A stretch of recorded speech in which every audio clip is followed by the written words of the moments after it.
Hi everyone, thank you so much for joining us today. Today's webinar will be about creating compelling characters in Clip Studio Paint, presented by Miki Montlló. That's me. Hello, everybody. I see there are Hello still Miki. people getting into the room, so I'll wait just a minute or two so they Yes, can end up getting in. I'm gonna continue giving some informations and I will be right back to you, Miki. So, Perfect. there are some housekeeping items I would like to share with you. The webinar will be approximately 1 hour long. All attendees will be muted. Question and answer session will be during the last 15 minutes of the webinar. Attendees can ask questions in the GoToWebinar question box right away. Due to time constraints, not all questions will be answered. The webinar will be recorded. The recording will be shared on social media and will be sent via email to all registrants and attendees. The panelists for this webinar are Mario Quiñones, myself, Joanna Brower, and Miki Montlló. For those of you who join us for the very first time or have never heard about Clip Studio Paint, Clip Studio Paint is your all-in-one solution for stunning, ready-to-publish illustrations, comics, manga, and animations. Learn more at clipstudio.net/n and graphicsly.com. Also, we'd like to remind you that we will be sharing your Instagram stories if you tag us.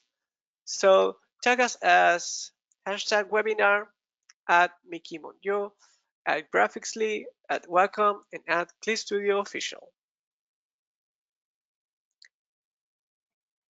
Miki is originally from Barcelona and spent a few years working on storyboards for TV advertising, designing characters and background for video games and animation, and doing concept art for feature films. Miki then moved to Ireland to work at Cartoon Saloon animation studios and also started to work on his comic book series Warship Jolly Roger. Later he moved to the rising Chinese comic market where he adapted Providing to Humanity from best-selling writer Cixin Liu. His comics are being translated to several languages and he keeps collaborating with animation studios such as Laika, Cartoon Saloon, or Genndy Tartakovsky. So with that, I will leave you with Miki and his presentation Creating Compelling Characters in Clip Studio Paint. Thank you so much. Hello, everyone. Welcome to the webinar, and thank you so much for joining and spending a few minutes with us tonight. I have very limited time here, so I'm going to try to be as quick as I can just to show you some brief concepts of how I work. And I'll be sharing my screen with Clip Studio Paint, which is mainly what I used to work these days. Since I started working on my characters with Photoshop years ago, but a couple of years ago I switched to Clip Studio, seeing that the program gave me a lot more advantages to work on my comics. So I'm currently working on a new Wonder Woman comic. It's my first time doing superheroes, and I've been drawing a lot of warriors lately, so I thought it would be good to do something like that tonight. So I prepared this little sketch so you can see more or less what's the workflow. And if you have any questions, you want to you want to ask something in particular, please let me know or let Mario know so he can ask me. And Mario, for you too, feel free to interrupt me anytime if there's something they want to ask. So let's go with it. First of all, just very briefly about my brushes. I've been working with default brushes for most of my professional career. I've never been the kind of artist that gets really deep into brushes. And lately I've been using a lot this one called Yeti Rough Brush, which is a free brush you can very easily find on the internet. Just Google it and you'll find it for sure. And I really like it because it gives you a very rough, very organic line. So this is mostly what I'm using. And for inking, you'll see that I very often use a big brush and I use pressure a lot to try to create the kind of line that I need for it. And if, in case you're wondering, I'm using a Cintiq Wacom 24 HD Touch to work with Clip Studio. So let's go. Before starting, very briefly, just saying that when I ink, I need to have in mind where's the light coming from. Um, like drawing, as you probably know, it's mostly a task of planning.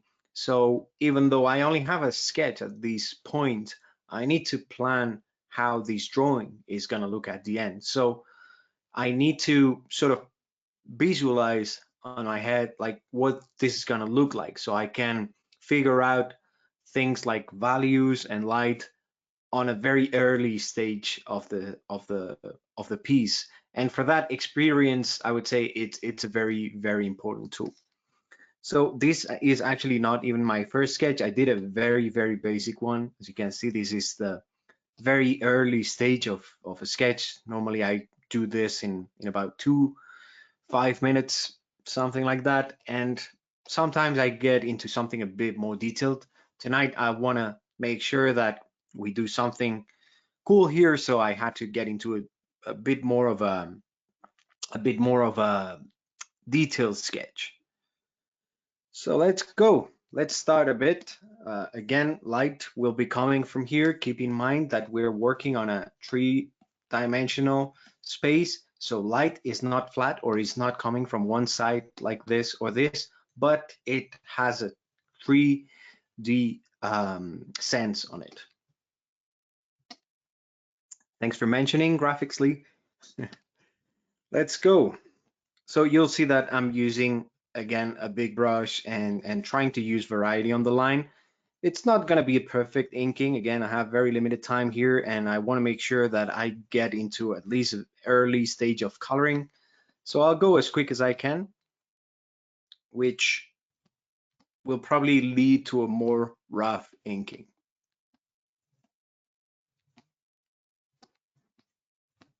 As you can see, I'm working in very straight, quick lines because I want the inking to be energetic. I want it to be really, I want the lines to flow, and I don't want to do like shaky short lines. If you see, when you go slow, you get, maybe you don't notice that much, but with the Maru pen, if you do a slow line, you get weird variations on the size of the brush.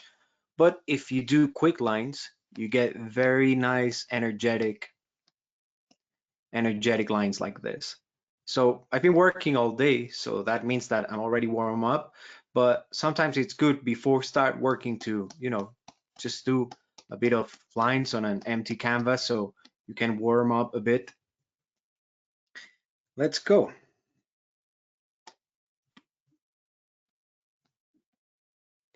Like on my first comics, I remember that I was getting really obsessed on trying to have a really clean, perfect line. I was using the Maro pen brush for it mostly, and I remember I was waiting a lot. I was wasting a lot of time to try to have a really clean, perfect line, and that was really stressful. Doing comics is stressful in general sometimes, but trying to get that clean line was really it was really time wasting, and at the end it was not really that worth it because the sketches sometimes they would lose a bit of energy. So then I started to use more organic brushes like this one, like the Yeti rough brush I just told you, and I really speeded up my process, and I ended up really liking more the results. See, if you zoom in, you'll see that the ink is far from being perfect. You can zoom in a bit, maybe clean it up a bit, but now I never get obsessed with it. It's all about keeping the raw energy of the initial sketch.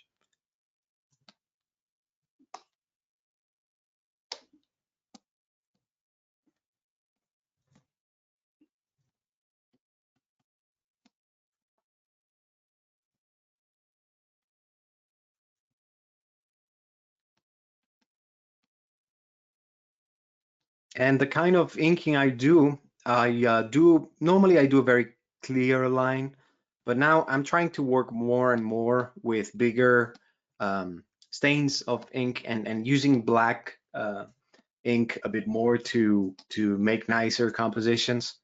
But before that, I used to work only in clear line.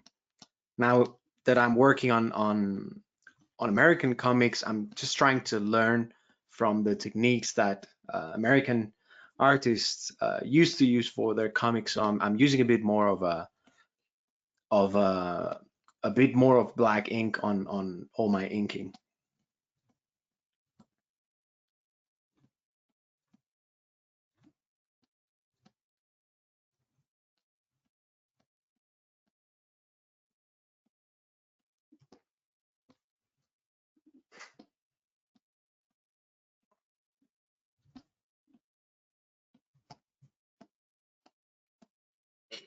There we go. Normally, I start working on the face. I think the reason is probably that I know that that's where the audience is gonna look at first. Normally, we have a natural tendency to look at faces. So I want to make sure uh, before I start working on the rest of the drawing that the face works and looks nice.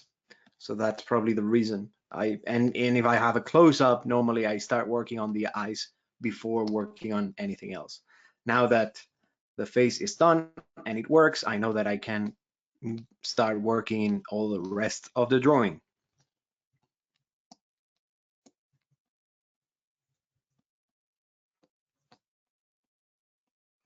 See that I use a lot of variation on the lines. I use darker lines and I mean thicker lines for all the parts that are not affected by this 3D light we were talking about.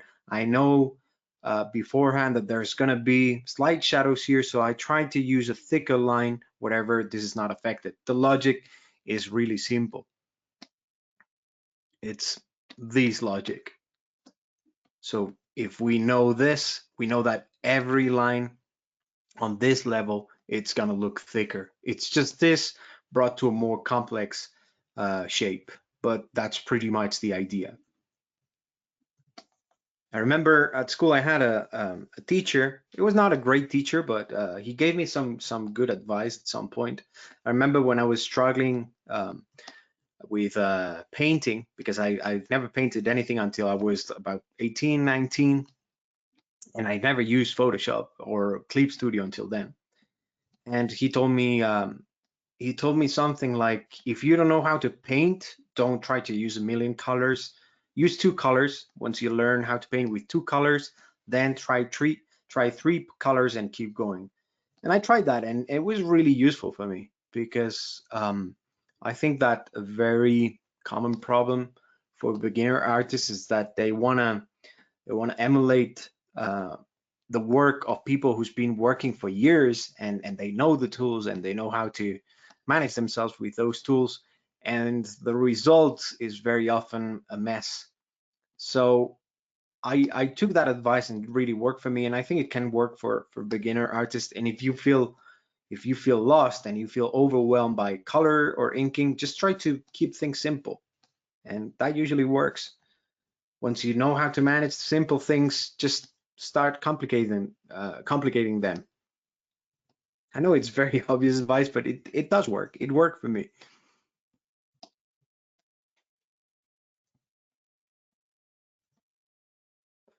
And here you can see like silhouette on the drawing is really important. If we had this drawing in just black and white silhouette, it would be very recognizable, like with a positive, negative shape of it. You could even understand the drawing without any line on it just by seeing the silhouette. And that's a really important idea because that means that your brain will instantly identify what's going on here. So that's exactly what we're looking for in a character design like this. We want the audience to instantly recognize that they're looking at a warrior, and with the shape of the armor and everything and the sword, it can be instantly recognizable from the very, very early silhouette process of it. So working with shapes, it's a really important thing to learn.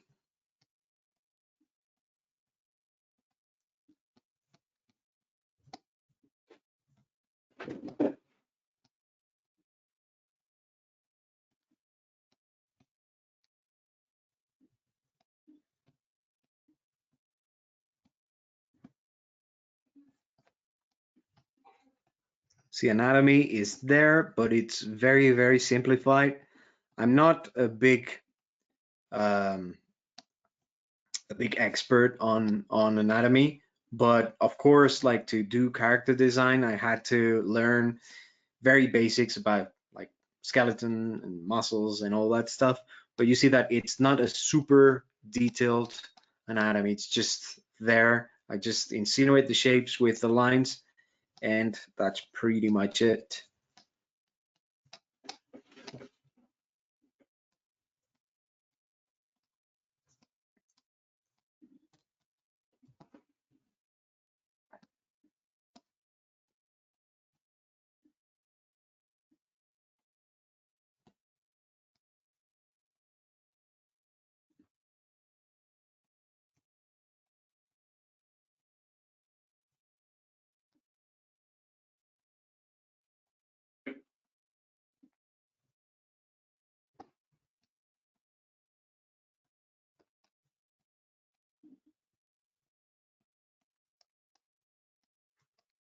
Okay, the hand's gonna be a bit tricky. I did a very, very rough sketch here. So let's hope this works. I don't really want to get stuck on the hands. So first of all, I'm gonna draw this one that it's on top. And again, trying to simplify them might be a good idea.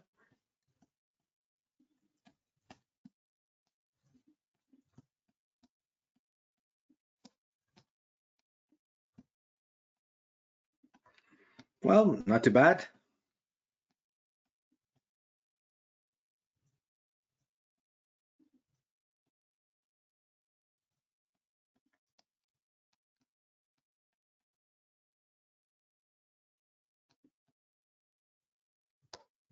Don't really use hatching a lot, but sometimes I do these little thingies. Kind of works for basic shading.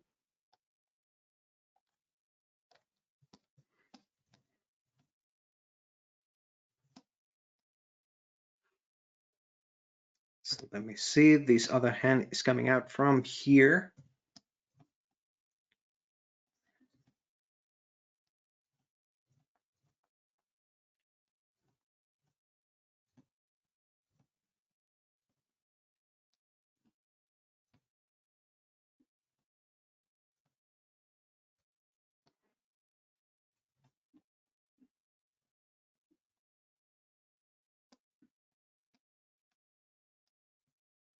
Well, kind of, more or less, could be better, but I think we'll have to go with it.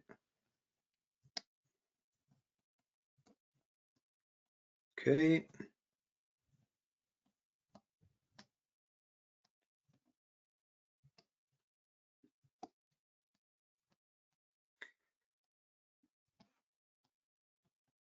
And again, it's the inking really changes for depending what you're doing. If you're doing, let's say, a pinup or something that will go on screen for a video game, you're probably gonna have to make sure that you do a really clean inking.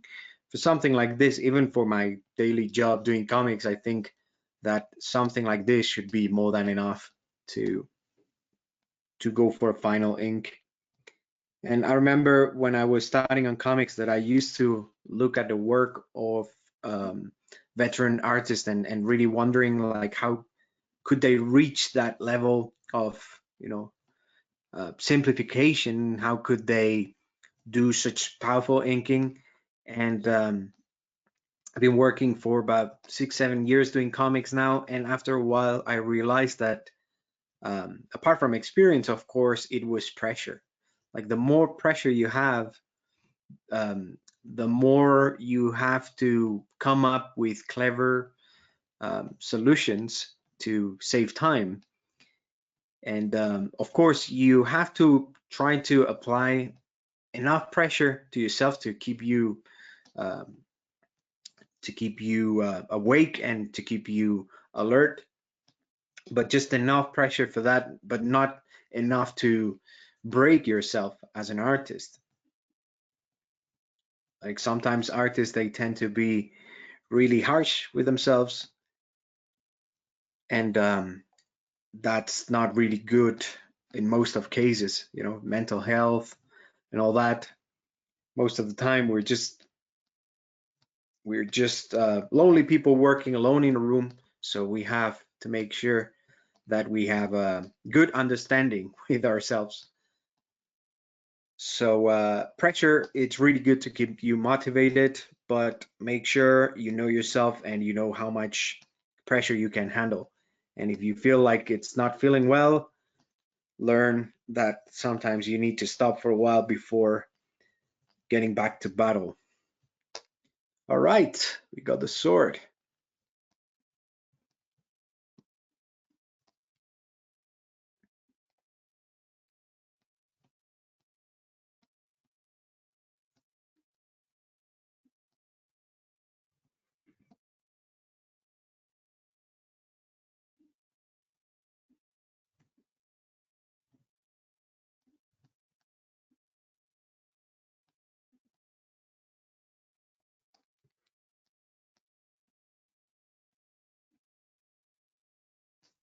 Got it. I'm gonna be working in the rest of the silhouette, and now I'm gonna use a bit more of a thinner line for the rest of the detail.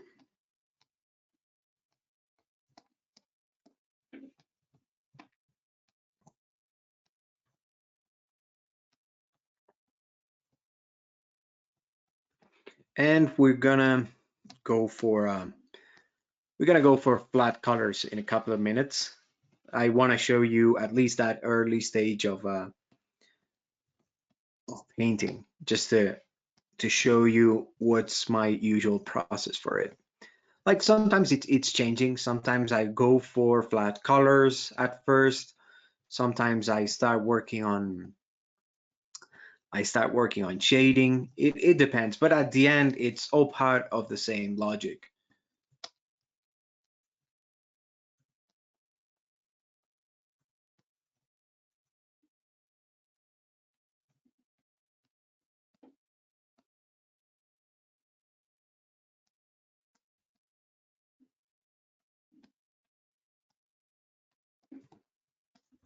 Just a bit more of anatomy here.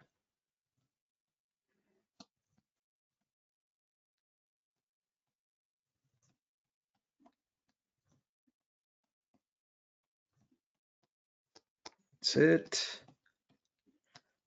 And you know, here we could really get very, very crazy with tons of details and all that. We're not going to do that tonight, but we could really spend a lot of time here working on, you know, clothing, using references for it. I did this one without reference, but very often I get asked if I use reference, and the short answer is yes. I use as much reference as I can, and this is again something that has changed a lot from my early years working as an artist. Um, for some reason, and I think this is very common, I used to think that I had to work only with my memory. And, you know, like if you ever tried, like most of the people is not really good at drawing cars and trucks and vehicles of any kind.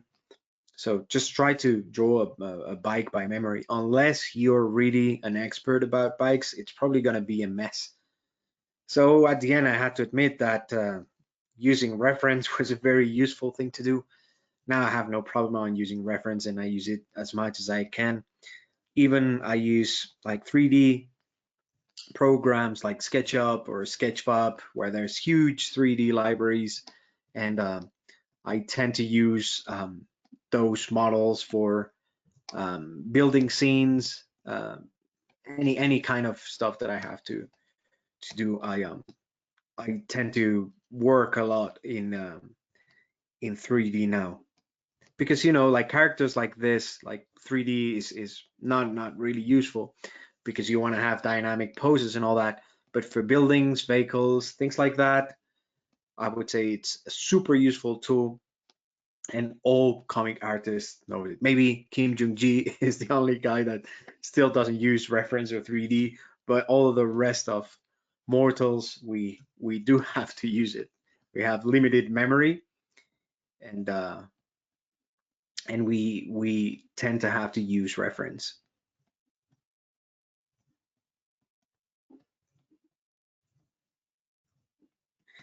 Got it. I think we're gonna leave the line like this. We're gonna do a bit of flat coloring and maybe a bit of shading. So yeah, let's start. I think I'll start with the shading here. So first of all, I'm gonna do a selection. I'm gonna select the empty space around the character, or the negative space if you want. Let's do something first. I'll do a gray layer so you can clearly see what I'm doing. Gray layer that is gonna affect the whole canvas, just a flat color.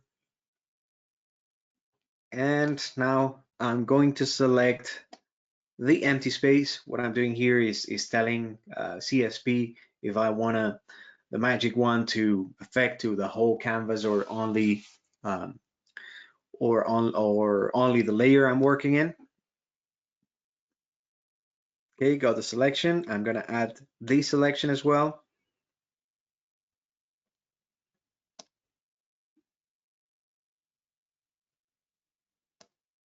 Oh, sorry, had to press this first, sorry. Again, selection.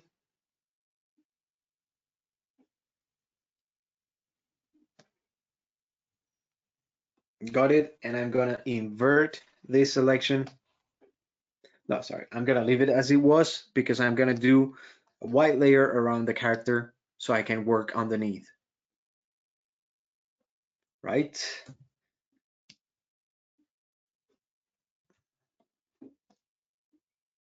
Okay, okay, got it.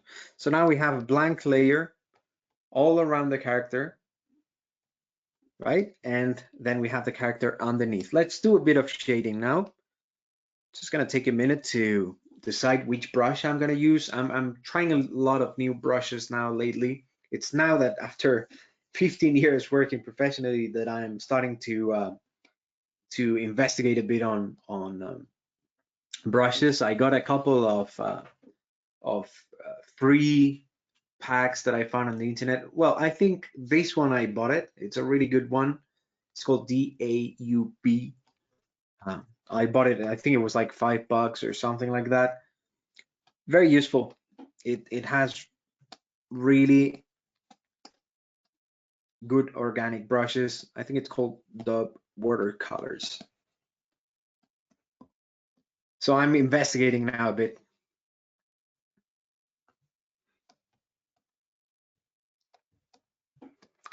So I take a minute or two to decide which brush, depending on the result I'm going to use here. So this one is pretty rough. This one could work.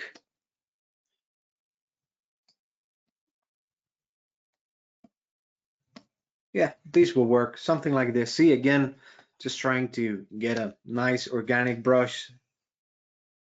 So I'm going to use this one. And I'm going to treat materials in a slightly different way. First of all, I'm going to do one pass of general shading, and on the second pass, I'm going to start working on materials and textures. So let's go. I'm going to create a new layer. Maybe I'm going to low down the opacity a bit because I don't want these to go, the shadows to go pure black. So I'm going to start working a bit. Again, remember where light was coming from. I'll try to keep that in mind to apply the right amount of shading. I'm going to start with the obvious, with the more obvious shadows. These are called, if you don't know, the own shadows, which means the shadows that the object casts on itself, not on other objects. So the sort of armor that she has around the face has own shadows like this. Again, gonna have to go pretty quick since we still have a couple of minutes, but I really want to have time to show you.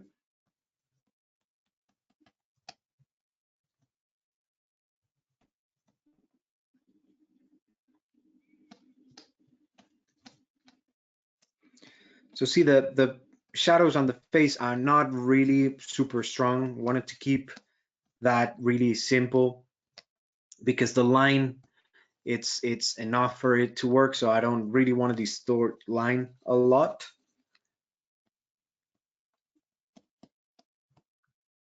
So it's going to be a basic, very basic shading here.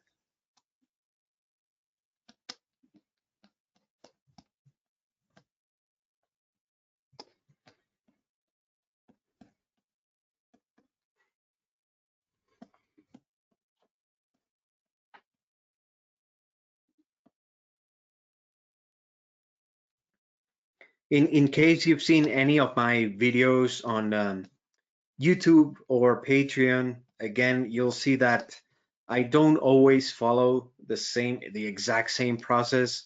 As I was saying before, sometimes I start with flat coloring, sometimes I start with shading. It really depends on what kind of drawing I'm working in and what do I want to get. But at the end, the idea is exactly the same. So don't get obsessed with having a particular logic on your process, but try to work on a process that really makes sense and it's efficient and it saves time and it doesn't cause you headaches every time you try to understand why shadows work as they do.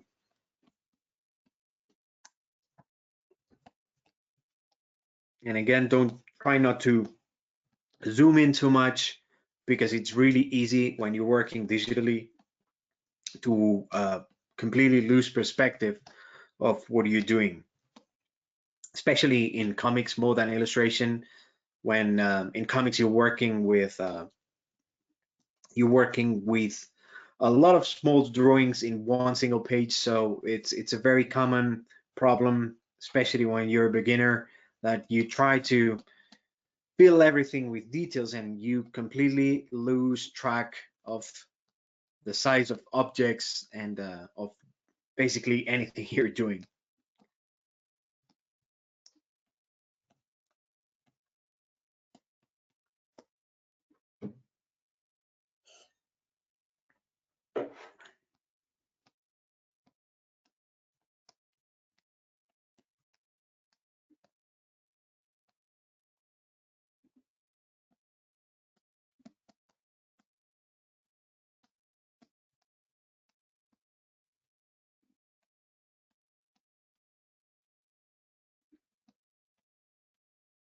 See, for example, this one is a cast shadow. This iron object here is casting a shadow on the stomach of the character. So these would be called a cast shadow in case you didn't know the difference between own and cast shadows. Just to keep it really simple, this is the own shadow. This is the cast shadow. Okay.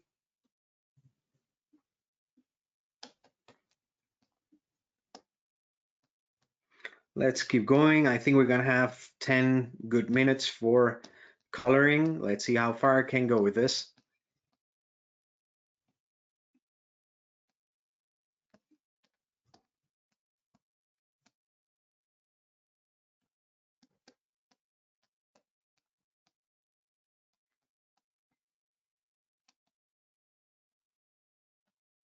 And this is also a cast shadow of the sword on the character. I think it could be a bit more like here. This is the cast shadow of the sword on the character. And it really, cast shadows, they're really useful to allow us to understand space. By drawing or painting this cast shadow on the character, we are indicating where the sword is located in space.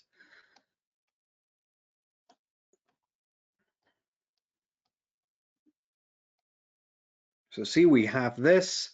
Now we're going to do a second pass really quick on materials because I want to add a bit of texture to some of the materials here, starting with the armor.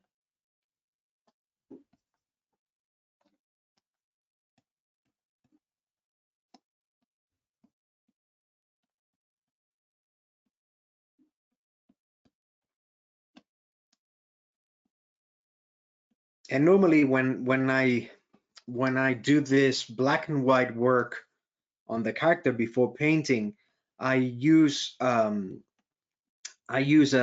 slightly different technique than I normally use on my comics, which is that instead of painting colors and then casting the light over them, I just color the whole painting or the whole, let's say, grayscale, and then I keep switching the colors until I get a result that I find useful.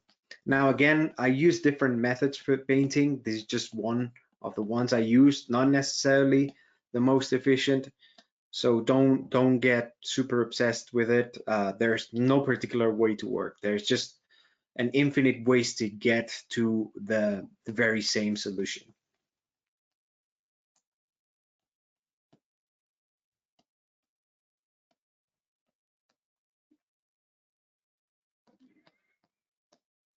Right, so now I'm going a bit deeper into values. So I probably will want to use this on the final color version.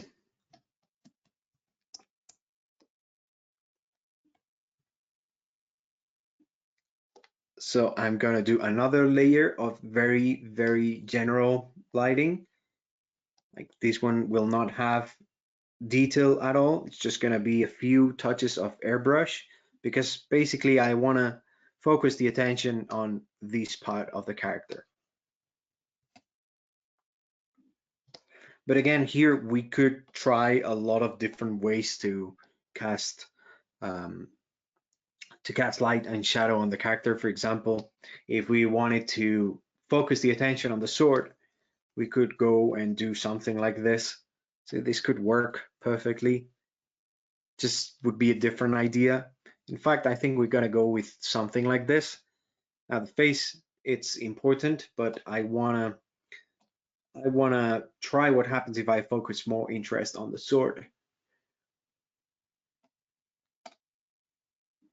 So let's clean this clean cut a bit, making it fit with the rest of the inking.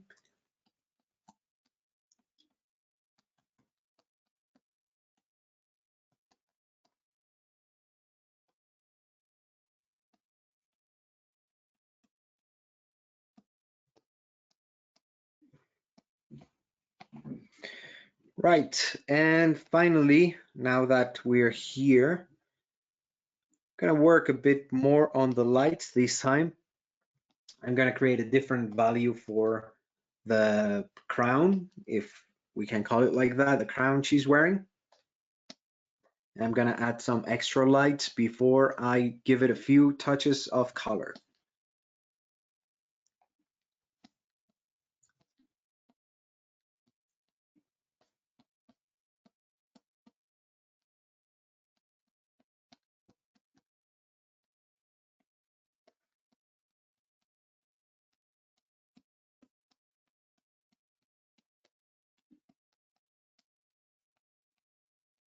With materials like this, with shiny materials like golden, silver, a really important thing to do is to make sure that you have very, very high contrast on it, right? So we have to make sure that that there's very high values in opposition to really dark ones, like I'm doing here.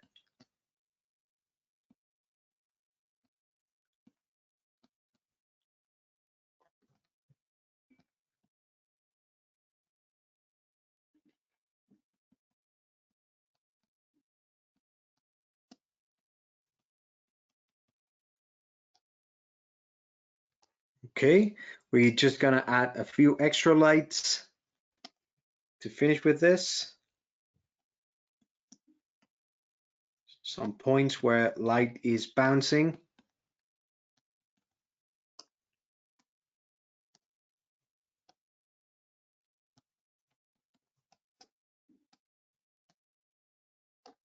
And we're gonna start painting a tiny bit because we still have a few minutes left, but I really want to have time for the Q&A. So let's make this real quick. Okay, so what I'm gonna do, you see I've done a lot of layers here. You can merge them or you can put them in a folder in case you're not sure about merging them, so you can clean, you can work in a more tidy, cleaner way, right? So what I'm gonna do underneath this layer, I'm gonna create a new one and I'm gonna use color. So I could use different effects here. Let's try with color. So I can give one flat color to everything that I have here underneath the white layer. Got it. Now we're gonna use this as a base tone for it.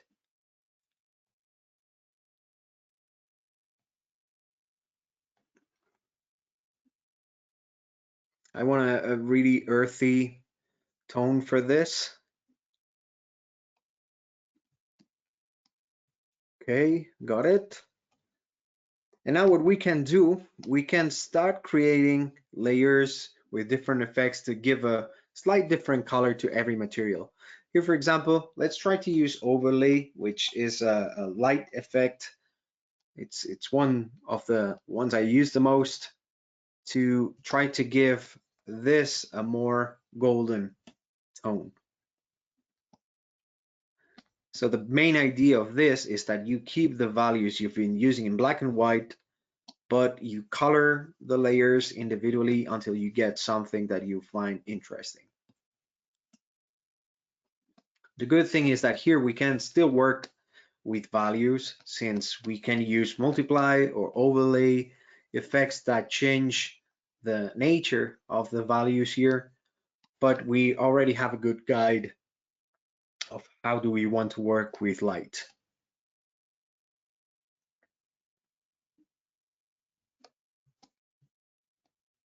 Gonna use one single layer for every different material. Gonna work on the skin now. I'm gonna use overlay again. Again, these colors are way too saturated, but we still have all the layers and plenty of time to work on them. So it's still not a relevant thing to think about.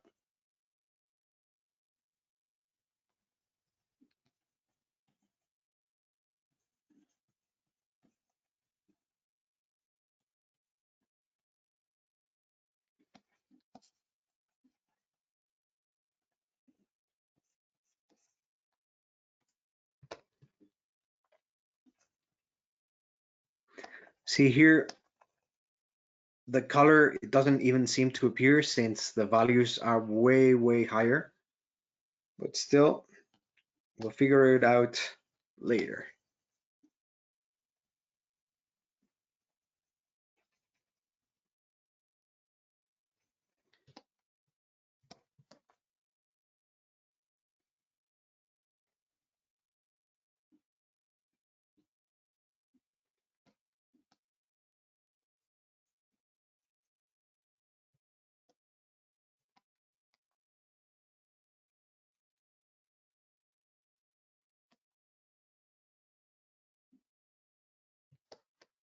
Got it? Now that we have this, we can work with saturation until we get the tone we want for the skin.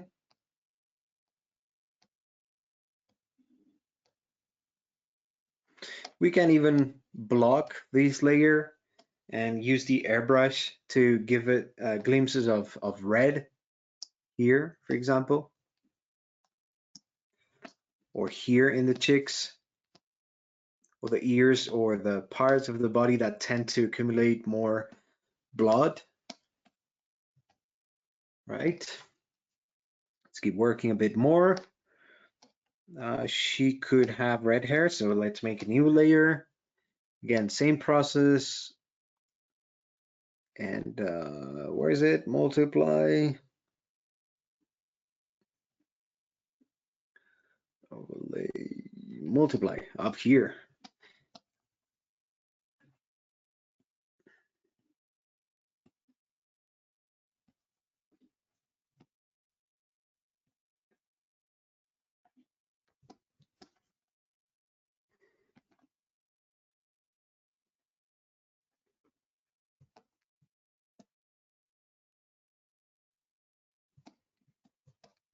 Got it.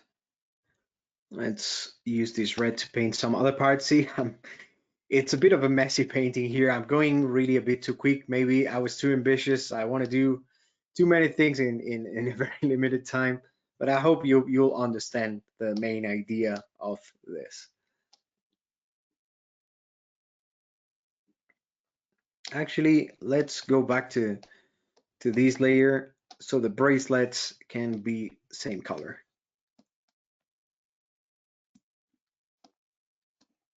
And I think we're actually running out of time for the session, and I want to have time for the Q&A.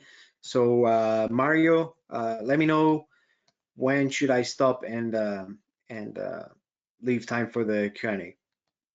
How about you keep drawing and we'll Okay, ask on the side. We'll ask all the questions on the side.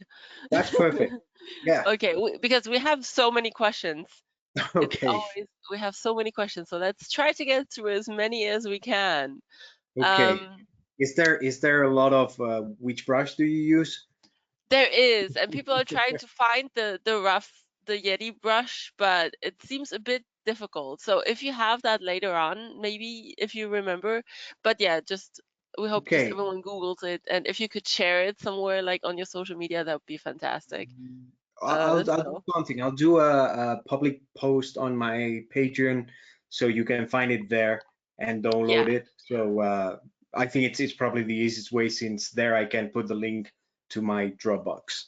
Yeah, that sounds fantastic. So I think everyone will be really happy about it, because just watching your process and just seeing how everything is getting done so quickly is just amazing. So people are like, we want the brush, the magic brush that Miki uses. Okay, let's get into the questions.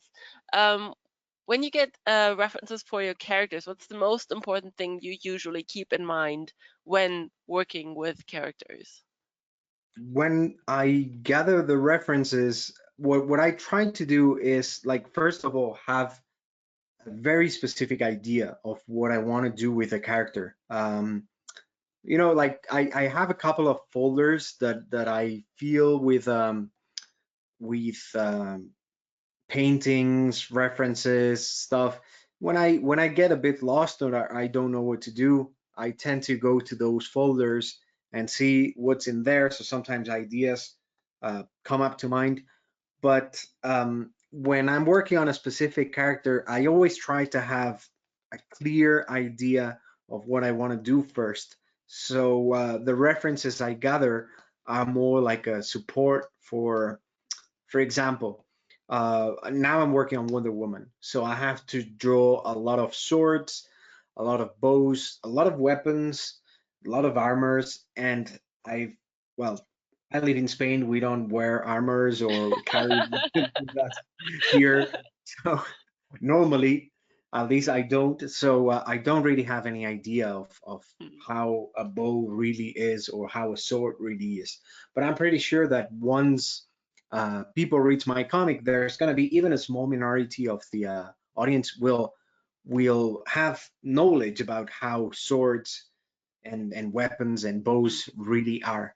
So when I draw them, I want these people to feel that they're seeing something real. It's almost like you're directing a movie, and I don't know, the actors are carrying guns and stuff like that, and you want to know that the people who sees the movie and know something about guns, you don't want to lose them. You want to feel like they're seeing something real. So it's the same. Like, you have an initial idea with a character, but you need a lot of visual support to know how to draw these things that you've only seen in movies. Yeah, yeah, that makes a lot of sense. Is there anything you really don't like to draw? Something I don't like to draw. The thing is, I love robots, but I hate drawing them because yeah, I love them, and I love other people seeing drawing them robots. But the problem with robots is that when you draw them, you want them to seem that they work. So all the Yeah. pieces have to fit in, and once you draw them once, you have to draw them the same way all the time, which means like having always a reference in front of you. Whew, so it's really tricky. To Mm, me, drawing people and expressions, it's the easiest because it's the thing that I see the most yeah, in my daily life. yeah.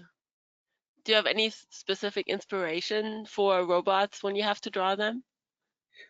For robots, I think it might seem funny, but I think a lot on the kind of funny robots that the author of Dragon Ball used to draw. Because Huh?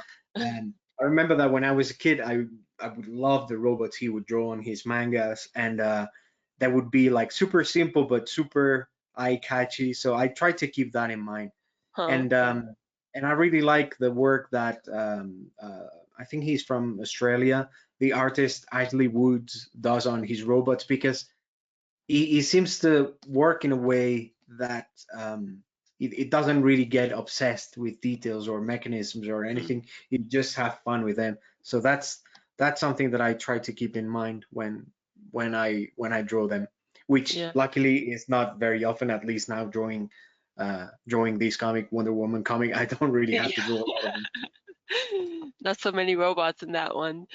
Not really. Yeah. Speaking of your comic work, like how much time do you usually spend working on the comics, like in a day? That's a tricky question because it like the time I invest on the comics really changed through the years. I would Mm. say that just to give you an idea, on the first comic I was working 6 7 years ago, the first Warship Jolly Roger. It took me a year and a half to draw and paint 54 pages. Oh wow, So yeah. yeah, that was especially for American standards. That's a Mm. lot of time. In maybe in the European market, it can be more normal. Still, I Mm. was slow, but for American standards, it's very slow. So last year, I finished the comic. The Chinese adaptation for Cixin Liu, Providing for Humanity, and that was 120 pages, and I was painting, drawing, painting, inking, doing everything again. And for 120 pages, it took me the same time as it took Mm. for the first album. And I would say this last one has a lot more detail Yeah. and has more work on it. So that means Mm. that I probably increased my speed per 2 or 3 in the last 6 7 years. So Yeah. that's probably what I got from the experience drawing comics. But at the same time, it really depends on the kind of comic you're working in, on the detail you Mm. put on it. On what I'm doing now on the Wonder Woman comic, ideally it would take me 2 days, 2 days and a half to finish a page from scratch. That is storyboarding, compositing, Mm. drawing, inking, and painting. Okay, and then you talk about like 8 hour day, 10 hour day, more. Again, that's another tricky question. I made a joke on my Instagram a couple of weeks ago about like what's the normal timeline for my day. And since I'm Mm. freelancing, it's very tricky to calculate because Mm. there's always things to do at home. Like maybe you Yeah. wake up and you need to have breakfast, but the kitchen is a mess, so you start cleaning, and then you get to work an hour late, and then something happens. You're hungry again, but then a client calls, and you thought it was going to be a 10-minute call, but it ends up being an hour and a half. Oh So God.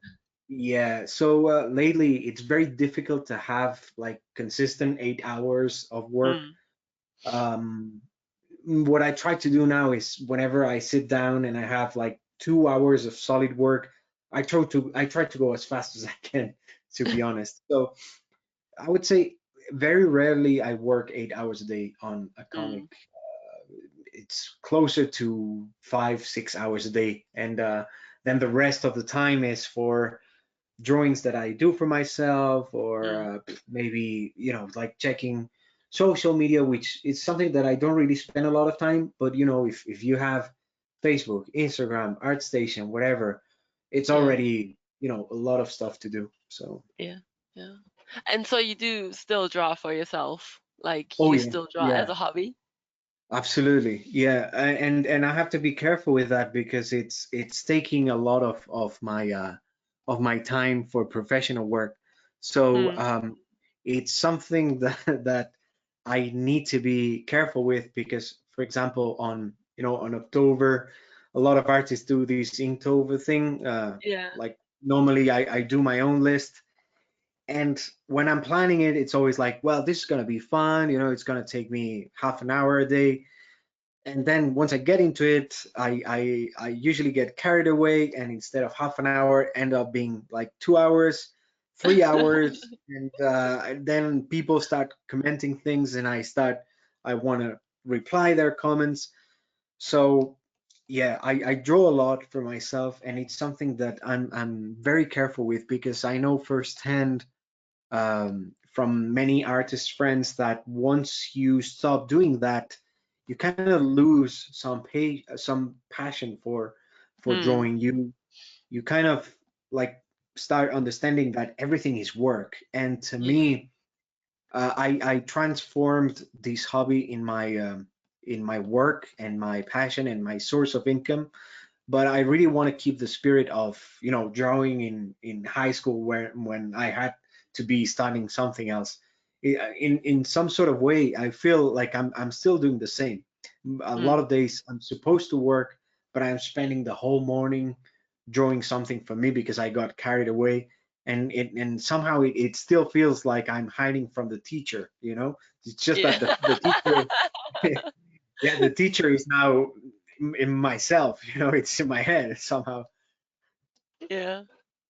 Oh gosh, yeah. I'm sure that a lot of artists struggle with that. So especially with time. But you're so quick, like just watching your progress now, it's like you managed to do all of this in just like barely under an hour. So it's always hard to imagine like what the actual workflow of an artist is and how much time they have for their own work in a Yeah, day. it's So tricky, like for the kind of work I do. Like I know there's artists that they do one thing and they do it better than anyone, and they are really loyal to that style in particular and the timing and everything. Like I'm not that kind of guy.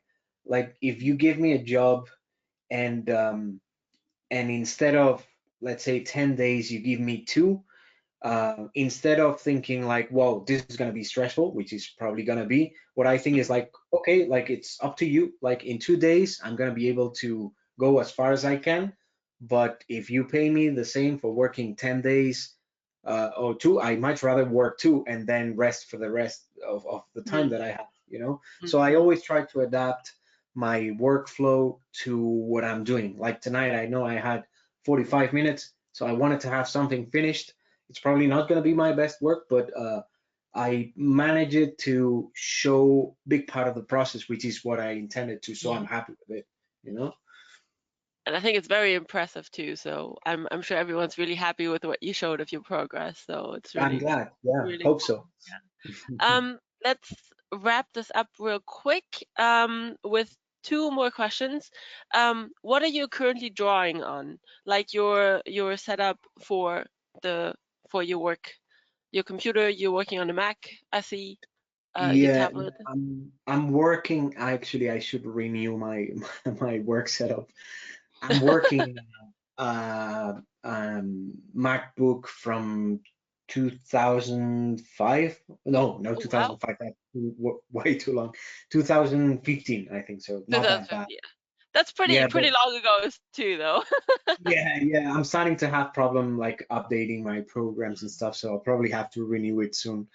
I'm Yeah. working with a MacBook Pro. I'm working with a Wacom Cintiq 24 HD Touch. Mm. And then I have in front of me an extra screen, a really old MacBook from 2011. No, it's not a MacBook, it's an iMac from 2011 Mm. with a big screen where I used to display references or watch shows, listen to podcasts, and do backup savings for all the works I have here. Yeah. Okay. Yeah. And then one last thing. Any advice for people who would like to get into the comic industry, or just start drawing comics as a total beginner? What do you need to do? Well, you need to do a lot of things, and for everyone is different, so there's no one straight path into it. Mm. First thing I would recommend is be very careful with what you're trying to do on the first hand. Like, try first of all, if you want to make comics, you first have to survive, right? And on Yeah. the kind of world we're living in, to survive, you're probably going to need some money. So first of all, make sure that you have a stable source of income, so you can have some money to keep going and try to find a couple of hours every day to work on your comics. Because I've seen a lot of people like risking everything to one card and saying like it's going to be comics or nothing. And I've seen, like many of those plans going wrong. I would say that that's a very romantic idea, and in movies it tends to work, but in real life, after 2 years trying to get into the comic industry, 3 years having no money, having no income, and having no feedback of any kind from publisher, that's usually psychologically devastating. So Hmm. make sure you make an easy way for yourself. My advice would be try to find a job on something related to drawing, or at least that's what I did. Try to find a job on something related to drawing that, in the best of cases, it allows you to improve on your drawing, and on your extra time at home or whenever you can, try to invest time on comics and develop your ideas. A very good idea nowadays, and something that I would definitely like to explore more in the near future, is web comics. When I started doing web comics, well, I think they were existing already, but they were not that popular. Like Hmm. now, you have a good idea and do a good web comic, people will read it, people will love it, and you don't have to go through all the bureaucracy and showing it to the publisher and relying on a publisher that maybe it doesn't have the same understanding of comics as yourself. You know what I mean? Like, Yeah. uh, I know a lot of publishers, some of them are really good, but sometimes you can find yourself in the situation that you're showing, you're, let's say, 20 years old, and you're showing your work to a 55-year-old person who had a very successful career as a publisher, but still a bit stuck in the past. So Hmm. the internet, it's a really powerful tool that gives you the chance to skip all that bureaucracy, skip publishers, and go straight to the public. If I'm 37 years old now, but if I was 20 again, I'll go straight into web comics. Hmm. Hmm. Okay. Yeah, it's a good opportunity to get first feedback and just see what people think of your stories, right? Absolutely. Without a lot of risk involved if you do it as a hobby first. Exactly. You get real-time feedback, and you know, if you learn how to read the reaction of your audience, you know what you're doing wrong, you know what you're doing right, and who knows? Like, we've seen a lot of movie and series adaptations from popular web comics lately, so it seems Hmm. it's a good path to learn and to hopefully thrive doing comics. Yeah. Any plans of your own to have like a separate web comic that's just yours? I would love to do that. The only problem that I have now is time. I have Yeah. very limited time, and more and more, like as you grow up, you have more responsibilities and Yeah. bills to pay and things to do and stuff. So yeah, I would love to have 48-hour days and spend the extra time on developing my own webcomic. But Yeah. uh, it's a mix of lack of time and fear of the unknown, Yeah. because when when when you have to create something of your own, that always creates a lot of insecurity. So Hmm. it's also a good excuse as an adult to say what I just said. I have to pay the bills, so I'm gonna go first to do the job I'm getting paid for instead of the job I would really love to do, something of my own. But Uh, like I did it once with my first comic. Maybe I was a bit younger, a bit more um, unconscious or whatever I was. But I feel like I can do it a second and a third time. I just need to find a bit of stability and mm, uh, and go for it. It's been 2 really crazy years with everything that has been going on and pandemics, everyone yeah. being very anxious. So I felt like it was time to create something a bit less heavy, like the Mm, quarantine drawings I did or the Inktovers I did these last 2 years, where it was all of my own writings and drawings, but mm, it was not something that I really had to stop and sit down and write a long script or yeah. something like that. Okay. All right. Well, maybe sometime in the future when magically more time appears for everyone. Who knows? Hopefully, hopefully. Um, thank you so much for showing us your process. It was absolutely amazing to watch you draw and see how you approach your designs. It was a fantastic session, and Mario's gonna take over now. Thank you again. Thank you so much, Joanna. Thank you for your help. Thank you so much, Joanna. There were so many questions today, which is an indicator that people were so interested in your presentation, Miki. So it was really astonishing to see your creative process. So thank you so much. Thank you so much. And just remind the people who are here that I'll be posting in a few minutes the brush on public post on my Patreon so they can download it there. And if they have any questions, maybe they can send me a message in there as well. Yes, for sure. So one last bit of information, learn more about Clip Studio Paint in our website, clipstudio.net/n and graphicsly.com. A reminder that this webinar has been recorded and will be uploaded to our YouTube channel, Clip Studio Paint channel, and Graphicsly. And for more information about Miki and stay connected with him, to stay connected with Miki and his projects, follow him on social media, Instagram, Miki Montlló, on Twitter, Instagram, Facebook, ArtStation, and also look for him on his Patreon. So to wrap it up, thanks again, Miki. Thanks again, Joanna. Thank you so much, Mario and Joanna. And thank you everyone for coming. Thank you too. Yeah, thank you so much for everybody who joined us today. And we hope to see you in our next events. So stay tuned in our social media. Bye bye. Bye. Bye bye, everyone.